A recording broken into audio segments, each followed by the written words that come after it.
Hello, everyone, and welcome to the TDSB Parent and Community Engagement Office's webinar series for school councils.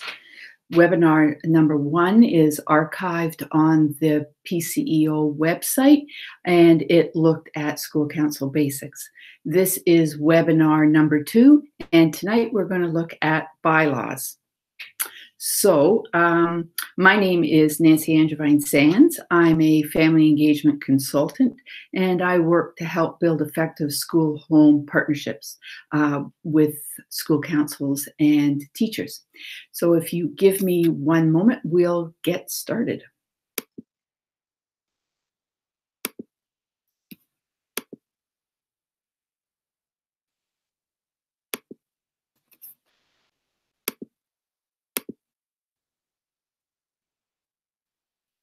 Okay. This webinar will be available on the PCEO YouTube page.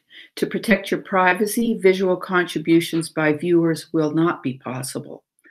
On the right-hand side of your screen, hopefully, you will see a chat box. At the conclusion of this presentation, I'll answer any questions which appear there. Now, unfortunately, after the last webinar, I was not able to see any questions. I understand there were a couple of people who commented. I could not see them. If I can't see them, you can write to me this evening at withequalstep@gmail.com. I have my iPad here, and I'll be looking for any emails that might come in there. Or as this goes along and you start to work on your bylaws, if you have any questions, please feel free to write me at Gmail, and I will respond to you as best I can. You'll recognize this gentleman in the bottom corner. He is our keep our eye on the ball guy, to remind us that school councils are here to assist student achievement and to make the system accountable to parents.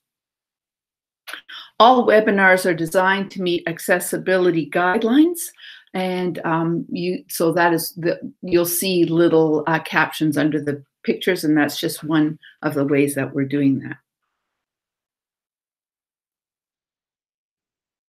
So, I like to think of the regulations. Regulation 612. Regulation 612, by the way, is the provincial legislation that governs school councils. And I'd like to think of it as sort of the framework of a house. It's just it just tells us the basic framework of school councils, what the things they must have, and how it must be structured. But the bylaws that you are going to write are going to fill in the details. They're going to be the floor plan. So if you follow this metaphor, your bylaws are going to tell you what style house you have, how many bedrooms you have, where the kitchen might be. But if I continue with this metaphor, your bylaws don't have to tell me whose bedroom is whose. They don't have to tell me what color's on the wall.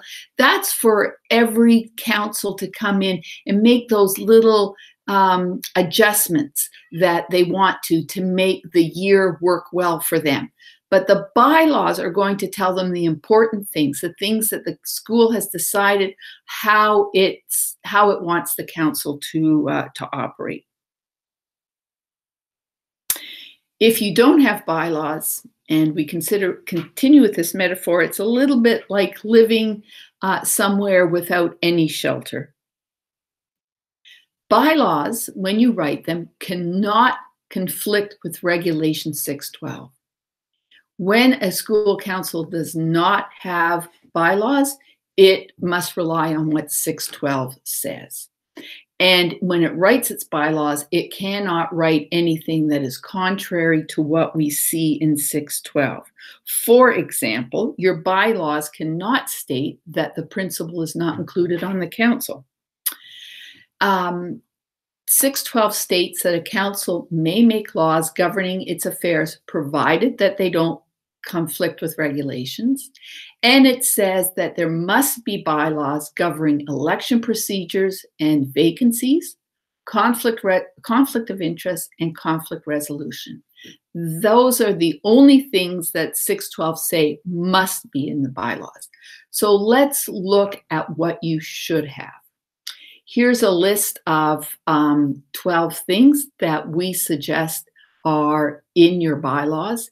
And when you set up a committee to begin to write them, this is a good guideline to go by step through this. If you follow it and you work out what works best for your school, you won't have any problems. So this evening, I'm going to take you through these 12 points. The first one is membership. I'm sure most of you know this already. School council is called school council and not parent council because it's made up of more than just parents. We have parents and guardians of any student that's in the school. We have a teacher rep, a support staff rep, students where applicable, and all of those are elected by their peers. Regulation 612 does say that if it's an elementary school and you have a student, that the principal may appoint them. After the school council is elected, they work together to appoint a community representative. And if you are one of the rare schools in TDSB that has a home and school association, a representative from that group also sits on council. Parents must be in the majority. And we'll talk about that a little bit later. And all of these people get a vote on every issue. Now you'll see the principal isn't there. That's because the principal does not get a vote. And the principal does not get a vote because he or she is receiving advice from council and cannot vote on the advice that he or she receives. But they are still an important part of the council. So let's look a little closer at this. I just want to, before we start, I want to explain something that I see quite often when I go out to councils or when I'm doing workshops. A lot of our schools, the school council is made up of all the members, all the parents in the school, and the belief is that the election is to select the executive. This is not correct, and it's contrary to the regulations. So we have all the parents and guardians in the school. On the day of the election, they vote for members. So anyone who puts forward their name and nomination for council, they are not standing to run for chair or treasurer or secretary. They are standing to run for a member of the school council. Once all of those members have been chosen, either by election or acclamation, they choose the executive. And the executive is made up, is determined by what your bylaws say. If you're not running like this right now, I urge you to change your bylaws so that you are. And we will be talking a little bit in this webinar about committees. And in the final webinar, we'll be talking more about committees. And that is a great place for parents and guardians who are not members of school council to still have a role in decision making and in helping guide the council in what they do. So now that we understand this, let's move on to membership. The number of members that your bylaw dictates should be based on the current involvement of parents in council and council events right now. If you're just building your council, then you might want to start with a smaller number. If you are going along pretty well, then you can get larger. 10 is a good place to start. And the reason for this is that if you have 10 people, you will always have quorum. If you think back to who I said make up the membership of council, you do need to, and remembering that parents have to be in the majority, you do need at least 5 parents who will be at a meeting. a minimum of 5 parents. So if you have 10 members, you've got a really good chance. Hopefully all 10 members will show up to all the meetings. But if you have 10 members, you'll have a good chance of always having quorum. More than 30 members becomes difficult to manage. But there are councils within the TDSB that have more than 30 members and work quite successfully. The number can be amended as your council grows. If you're just trying to build your council now and you put into your bylaws that 10 is a good place to start, and in 3 years when you're really going strong and you want to raise it to 20, that's a simple adjustment through an amendment. As I said before, your bylaws must state how your election is going to run. And I would suggest that you look at the section in the school council handbook that talks about elections. And it's a really good help. I'm including the link here, but if you just Google School Council Handbook Ontario, the link will come up. Your bylaws want to say whether you will have an election planning committee and how they will work with your principal. 612 and also Regulation 613 state quite clearly what the principal's role is in elections. So a committee that the council forms must work in conjunction with the principal. Your bylaws will also talk about notification of the election date, how the nomination procedure will work, and what the cutoff date will be for receiving nominations. Some schools make the cutoff date, say, a week before the election date, and some don't have a cutoff date. They accept nominations from the floor. Your bylaws should also have a few points about your election day procedures. Now we get to the executive. As we've already seen, the election selects council members and the council members select the executive. Who sits on the executive? Well, the Regulation 612 speaks only of a chair. You can also have a vice chair or a co-chair. The difference is this: co-chairs share the job and the responsibilities as set out in Regulation 612.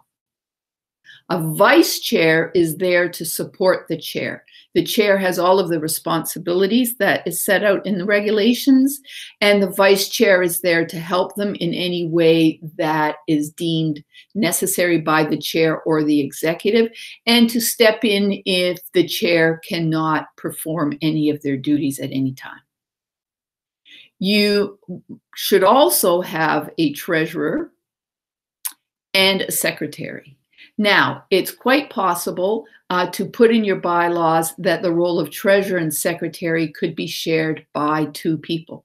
I wouldn't suggest having more than 2 people in the role of treasurer because you do not want to dilute the authority for who is handling the money.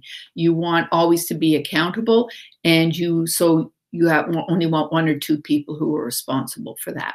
However, the role of secretary, who takes the minutes and distributes them and anything else that's determined by the council, is seen by some people as a big job. So if your bylaws allow for 2 or 3 people to share that position, that's fine. Just, you might want to state how that's going to happen. And you may want to have some other members of your executive.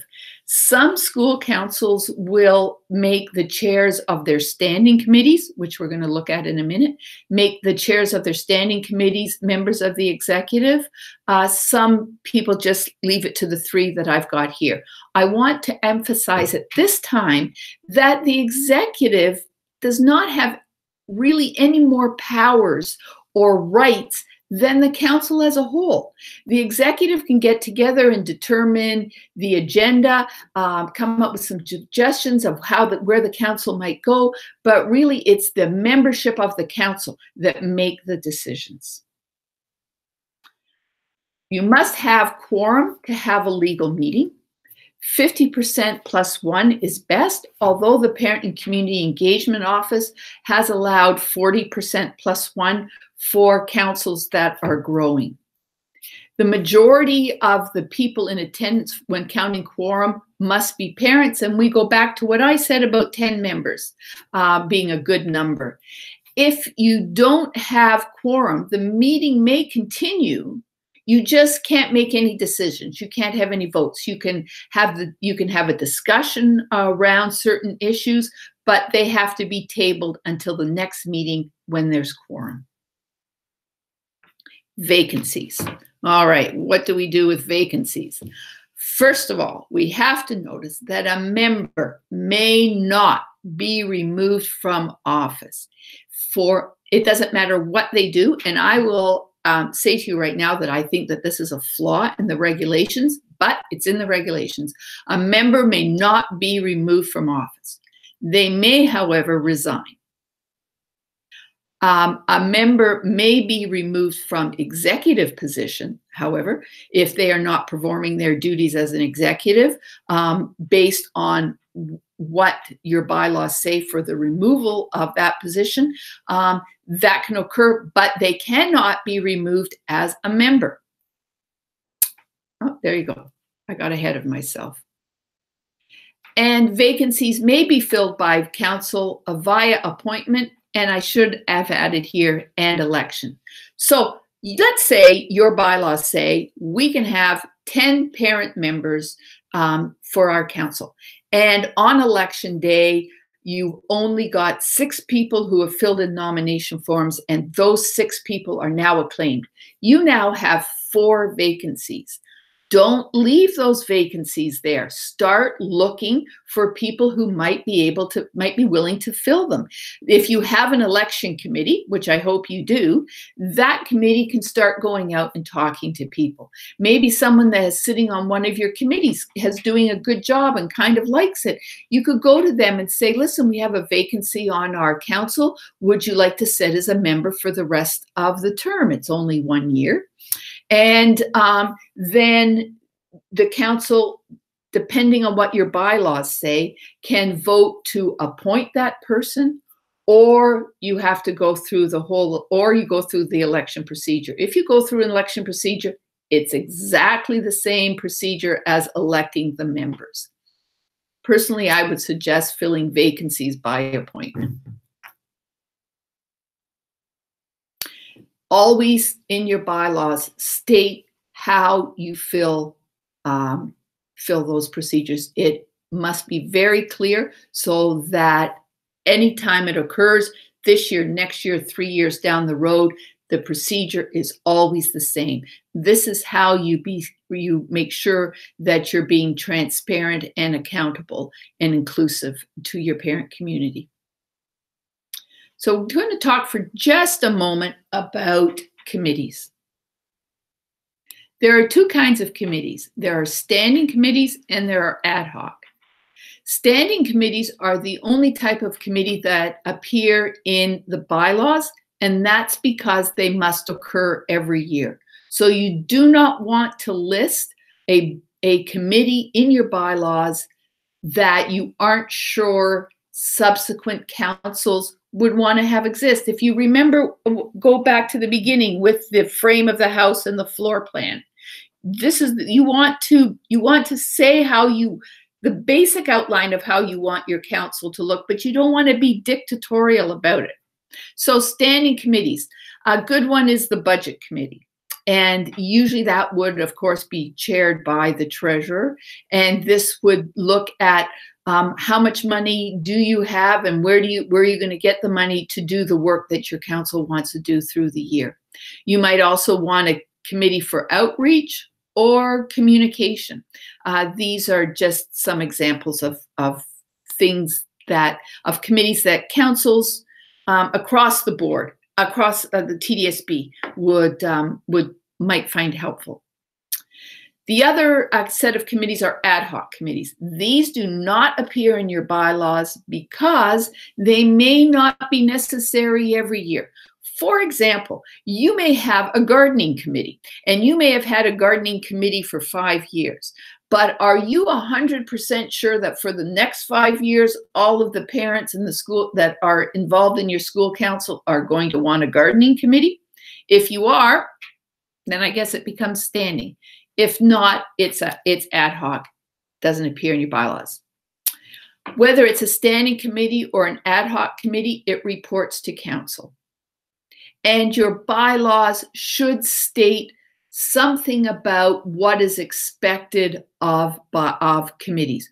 Will they make a report available for every school council meeting? Will they bring their recommendations forward to council within a time period as dictated by the council? It should also state that only council can create and eliminate committees. Just think about, how do you want your committees to work? How do you want them to report to you? Regulation 612 says that there must be a minimum of 4 meetings a year. You need to determine what are the objectives of your council. You can say in your bylaws, you can just follow the bylaws, and you can say that there will be a minimum of 4 council meetings a year. But if you think that if you're looking to build your committee, if you're looking to make this a committee that will work for student achievement, work to help make the system accountable to parents, and you think that that can only be done with a minimum of, say, 6 meetings a year, then you can put that in. But I wouldn't say, for example, that you're going to have 9 meetings a year. That's really tying up future councils. That's really making it difficult for them, and in having to make sure that they have a meeting every single month. You can't predict what's going to happen, what's going to occur in your community or your school. So just keep that in mind when you're doing this. And as I said, what are your objectives in your meetings? Hopefully work with the principal and the council to determine what's best. And you might want to say this in your bylaws, that the principal and council will set the dates. Do not say what the dates are going to be in your bylaws. That's the little nuances I was talking about at the beginning. That's for each council to determine each year what the dates are of the meeting. It's going to be every Monday. They will meet 6 times a year on the first Monday of these months or whatever. But work out with, this is a thing to think about with your council and principal. What is a good minimum number of meetings to have in your community? Conflict of interest and conflict resolution. As I said, they are required by Regulation 612. There are a couple of examples in the school council handbook. Go to them, read them, talk about them with your committee, with your council, decide which of the suggestions works best for your community, and then choose that conflict of interest suggestion, a template, and that conflict of interest, conflict resolution template, and include it in your bylaws. Financial. Your bylaws should state who the signing authority is, or now that we're in the age of not having checks and we're doing online, who is responsible for the finances. I would say that 2 or possibly 3 is a good number, and that, of course, would be your treasurer and your chair, and you may also want to make it your principal. And the reason I suggest the principal is because if you have those 3 people, you can always find 2 of them. But if you have just parents, sometimes you can't track down that second parent. So think about these things. Will you have a ceiling of spending before the council must vote? So let me give an example of what I mean here. Back in the dark ages, when my kids were in elementary school and I was on the school council, we set a ceiling of $500. I realize that nowadays $500 isn't that much money.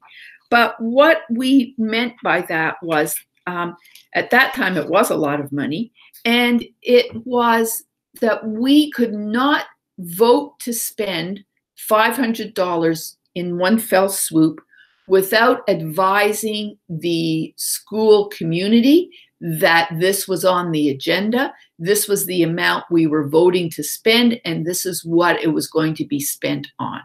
So if you think that that would be helpful for your community, that may be something you want to include in your bylaws. You also want to put any requirements for your budget and fundraising committees about their reporting or what their responsibilities are or how the system is going to work. And we'll look at that a little bit more in the third webinar, but this is really where councils have to work very hard to be accountable and transparent. So when you're looking at the financial section of your bylaws, make sure that you're putting in things in there that will ensure that your council and future councils are transparent and accountable to the community. Bylaws, of course, may be amended at any time. It's the same procedures to amend a bylaw as to pass the bylaws. So while I'm talking about amendments here, I'm also letting you know the procedure for passing your bylaws. You determine the amendments to be made, or in this case, you determine what your bylaws are going to be. Those can be decided by the council as a whole or by a committee. If you're writing bylaws, hopefully it's by a committee, but if it's just a simple amendment, the council as a whole can determine what the proposed amendment is.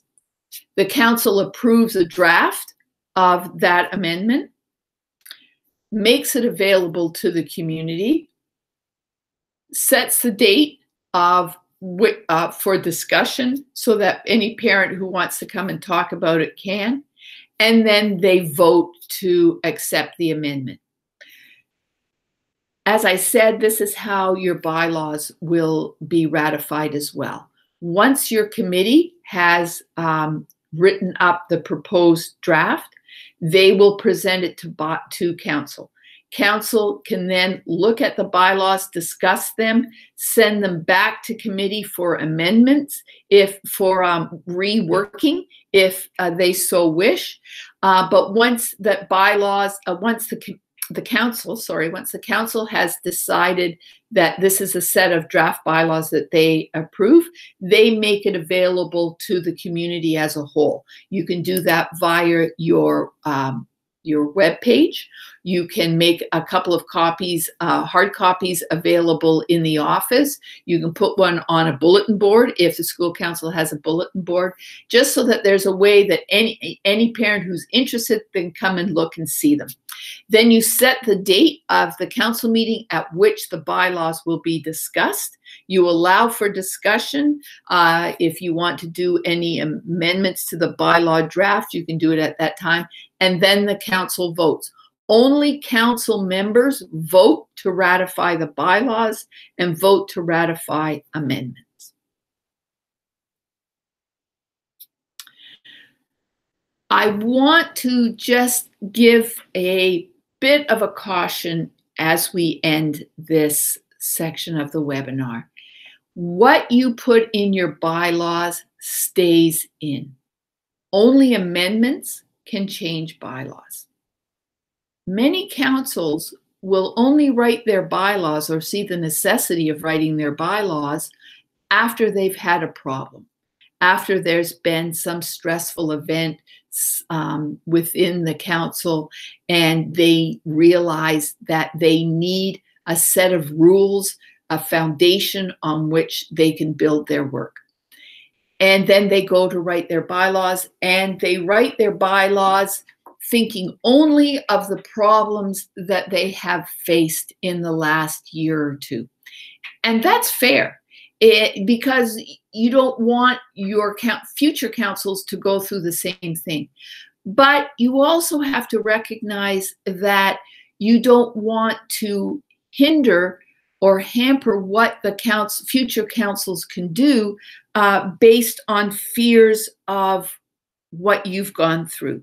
So just be cautious when you're writing your bylaws, thinking about what you've been through, but also thinking about where would you like to be in 3 years and what set of bylaws would help you to get there. The next webinar, which is the third and last one, will take place on Wednesday, April the 10th at 7 p.m. And it's looking at effective school councils. In that webinar, we'll be discussing effective meetings, how to help them move along. We'll be discussing committees and why they are really, how they can really become where the hard work is done of the council, and also how to find and keep those precious volunteers. And this is the link to that webinar on April the 10th. And now I'm going to go back to the original screen. I hope that I can do it and see if there's any questions.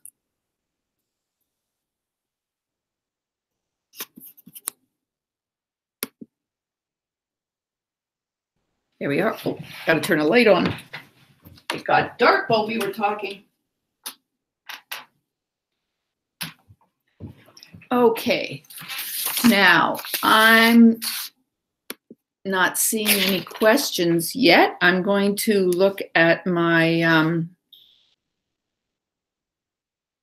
Gmail page and see. Again, it's withequalstep@gmail.com if you have any questions.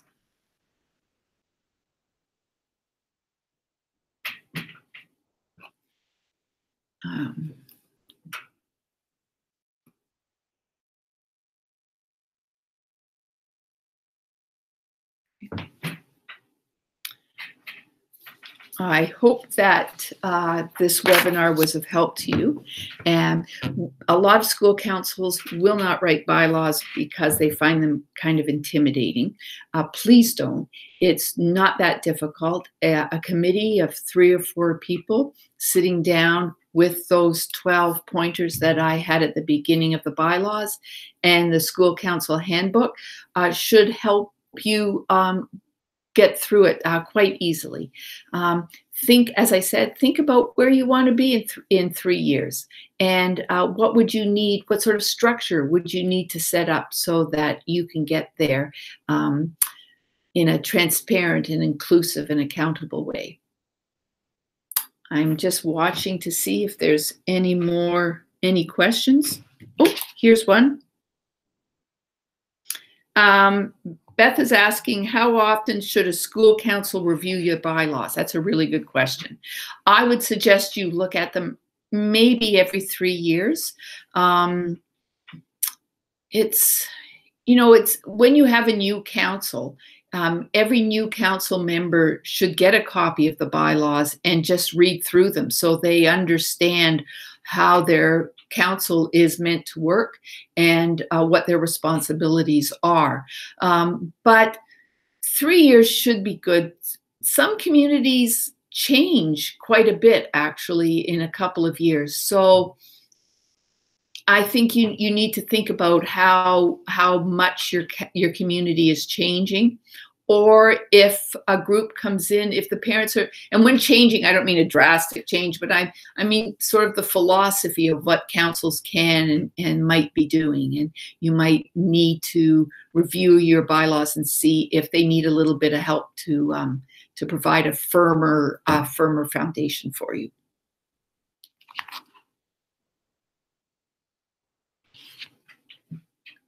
I apologize that I can't seem to see the chat here. I've tried to figure it out.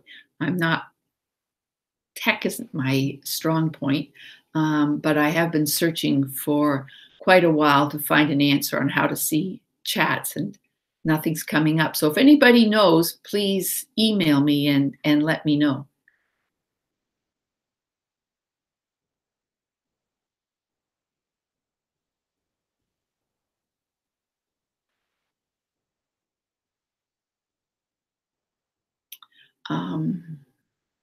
Just trying to think if there's anything else I should tell you about bylaws. Don't be intimidated by them, as I said, but they're very, very necessary to do this. And for those of you who allow every parent member to be a council member, you may, of course, get a bit of pushback when you change to what the regulations say, but in the long run, it'll work better for you. And when we discuss at the next webinar about committees, as I said, that's a great place for parents who are not council members to come in and have a say in what's happening and have a role in decision making, and makes the move to a select number of members easier to swallow and to handle. Oh, here's another one. Is it a problem to call us a parent council? Parents say they get confused by school council name, confused with student council. That's a really good question. And to be honest, I feel very strongly that it should be called a school council. However, you want to make it welcoming to your parents. So if you need to call it a parent council, to be inclusive and to be welcoming, then go ahead and call it a parent council. I'll tell you why I call it I like school council, is because when the government established school councils in 1995, they wanted it to be a community body. And that's why the regulations stipulate that it's not just parents, it's parents, it's teachers, it's support staff, it's community reps, it's students. And when a council is working really well, it's all of those people working together for student achievement. It's all of those people working together to make the system accountable to parents.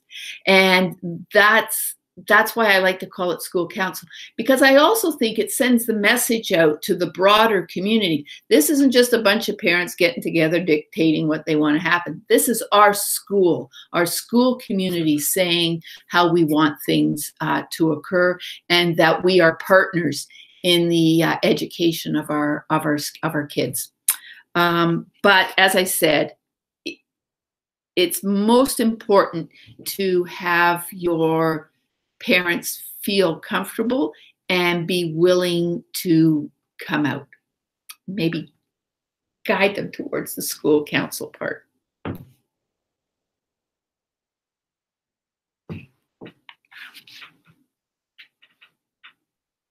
I'll reiterate what I said in the first one. School councils are there to provide advice to the principal and to the board and to the ministry.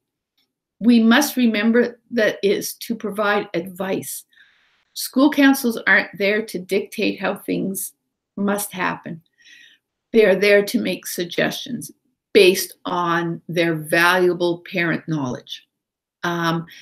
But Regulation 612 and Regulation 613 say clearly that the principal is required to respond to the advice that you give, and not just say, yes, thank you, but to say, yes, we're taking that advice. This is how we're rolling it out. Thank you very much. This is how you could participate in it if you'd like. Or to say, no, we aren't taking that advice, and here's why we're not taking that advice at this time. Or, yes, we like the advice. The staff doesn't think that we can roll it out in the way that the council suggested, but we're thinking that we could roll it out this way. And what do you think of that? And can we work together to make this happen? So that way you're building the real partnerships between school and home, recognizing the role of our educators and our principals, and recognizing the also equally valuable role of our parents and our community and our guardians and our families. Meetings are open to all parents, but only elected appointed members can vote. Yes, that's right. And thank you for asking that. I should have made that clear. Meetings are definitely open to all parents. Anyone can come, anyone can and should discuss and give input on any motion or directive that the council is working on. But when it comes time to make a decision, it's only the council members who may vote. Hopefully the council members, and this is, you'll see this in the handbook, that it's one of their roles is to go out and communicate with and talk with other parents in the school community, and then talk to them about what they need and what the council is thinking of doing and what do they think. It's their responsibility at school council meetings to sit and listen to what the discussion is and to vote when it comes time for them to vote, that their vote, for the most part, reflects what they've heard from the parents that they're representing on council.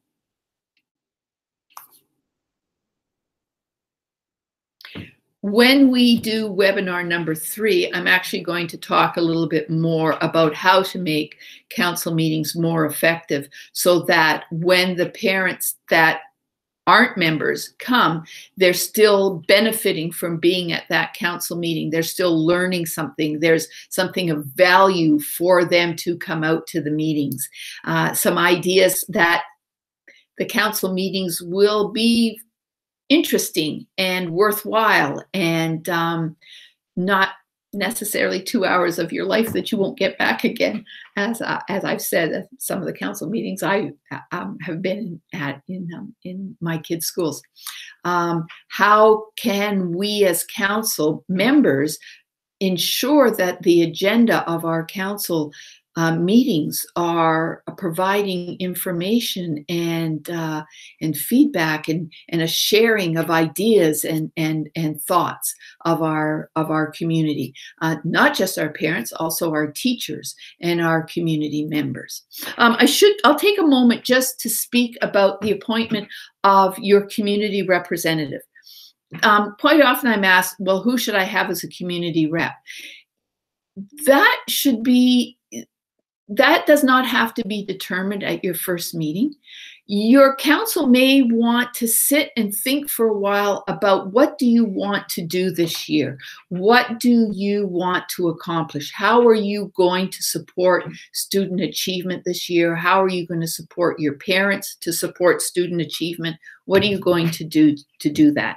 And once you've decided what your goals are, what community representative could help you to achieve those goals?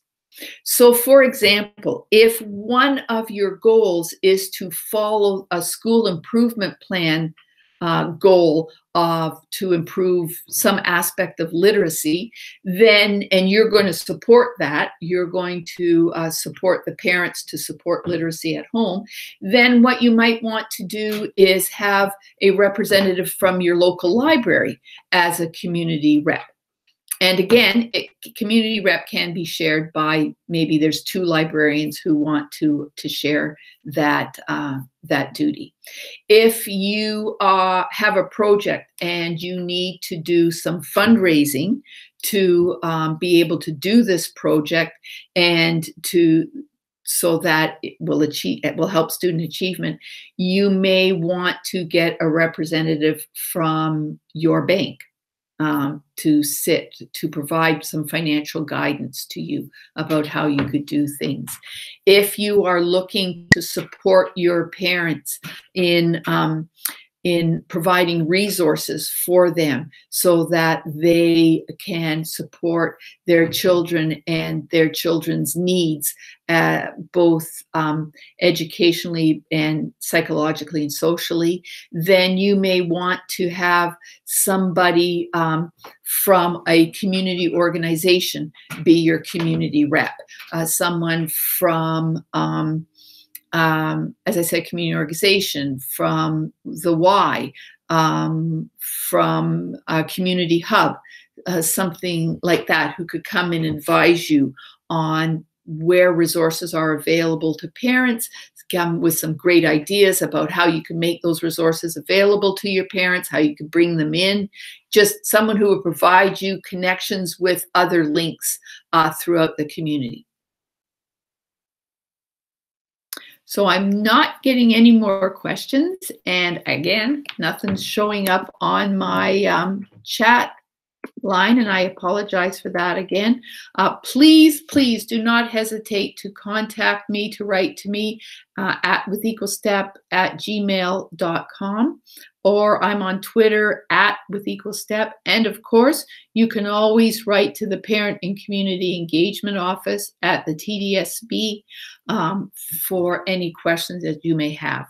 This webinar will be archived on the Parent and Community Engagement Office website, YouTube channel, and will be available at any time. I'm not sure when it will be up, within the next week, I would say. And you can see that, you can access it through community page on the TDSB. Thank you very much for joining me this evening, and I hope you got something of value from our time together, and I hope to see you again on April the 10th. Good night.